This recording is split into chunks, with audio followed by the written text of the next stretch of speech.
আচ্ছা, এই ধরুন আজকে তো আমরা চলার পথে চলছি ঠিকই, এবার বিপদ তো বলে আসে না, হুম, কখন না কারো কিছু হয়ে যায়। হুম, তো আমার মনে হয় যে দীর্ঘদিন থেকে তো আমরা দেখছি যে বিমা বলে কিছু একটা হয়ে আসছে, আমরাও করেছি লাইফ ইন্স্যুরেন্স, কিন্তু একটা পরিবারের জন্য, হ্যাঁ, বা আমার জন্য বা আমার পরিবারের জন্য, হ্যাঁ, একটা ইন্স্যুরেন্স কতটা কি করলে হুম।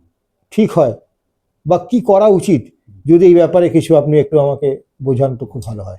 ব্যাপারটা হচ্ছে কি, এটা আমরা ইন্স্যুরেন্স কভারেজটা প্রত্যেকটা মানুষেরই জরুরি। বিশেষ করে যারা ফ্যামিলির আর্নিং মেম্বার, তাদের তো ইন্স্যুরেন্স কভারেজ দরকারই।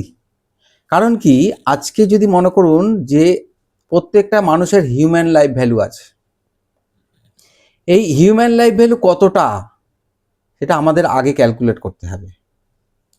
কী রকম, যেমন মনে করুন যে আজকে আমার রোজগার মাসে 40,000 টাকা, তাহলে মাসে যদি 40,000 টাকা রোজগার হয়, বা আমার যদি ফ্যামিলি এক্সপেন্স যদি 30,000 টাকা হয়, তাহলে 30,000 টাকা আমি যদি এক সপ্তাহের জন্য যদি বাইরে যাই, তাহলে আমি কত রেখে যাব ফ্যামিলির জন্য? তাহলে আমরা যদি ক্যালকুলেট করে দেখি, তাহলে মাসে, তাহলে আমি এক সপ্তাহের জন্য 7,500 টাকা রেখে যাব। কারণ এক সপ্তাহের জন্য যাচ্ছি, আমি 7,500 টাকা রেখে যাব। আমি যদি এক মাসের জন্য কোথাও বাইরে যাই, তাহলে আমার ফ্যামিলির খরচ চালানোর জন্য আমাকে তাহলে 30,000 টাকা রেখে যেতে হবে।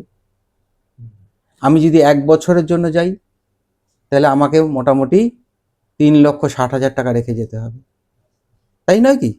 এবার এবার আমি যদি মনে করি যে আমি, দেখা গেল যে আমি জীবনের আমি অফ হয়ে গেলাম, এখনো আমার আমার যদি বয়স যদি 40 বছর হয়, আমি যদি 60 বছরের জন্য আমার আমার যদি রিটায়ারমেন্ট 60 বছর, আমি 60 বছর ধরে আমি চাকরি করতে পারি, আমি রোজগার করতে পারি 60 বছর পর্যন্ত, তাহলে 60 বছরের আমার ইনকামের রাস্তাটা বন্ধ হয়ে গেল, তাহলে আমার ফ্যামিলির জন্য কি হবে? তাহলে এই 20 বছরে যে আমার আর্নিংটা, সে আর্নিংটা তাহলে আমার ফ্যামিলির জন্য রেখে যেতে হবে। আমি যদি দেখা গেল যে আমি প্রত্যেক বছরে আমি 4 লাখ টাকা, আমি রাউন্ড ফিগারে ধরলাম 4 লাখ টাকা মারিয়ে, তো 4 লাখ টাকা 20 বছরের জন্য আমি যদি না থাকি, আমি 80 লাখ টাকার আমার কভারেজ দরকার।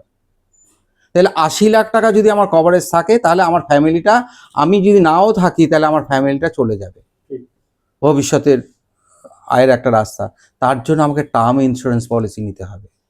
এবং টার্ম ইন্স্যুরেন্স পলিসি নিলে তাতে কী হবে, আমি যদি অন্য কোনো কনভেনশনাল প্ল্যান নিই, তাতে আমাদের প্রিমিয়ামটা অনেকটা বেড়ে যায়।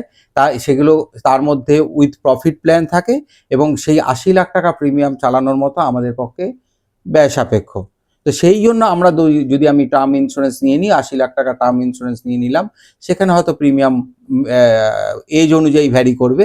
কারোর এজ যদি 35 বছর হয়, ন্যাচারালি একরকম প্রিমিয়াম হবে, কারো যদি 40 বছর বয়সে একরকম প্রিমিয়াম হবে। তো সেই অনুযায়ী আমরা একটা টার্ম ইন্স্যুরেন্স যদি নিয়ে রাখি, তা আমার ফ্যামিলি অনেকটা সিকিউরড হবে।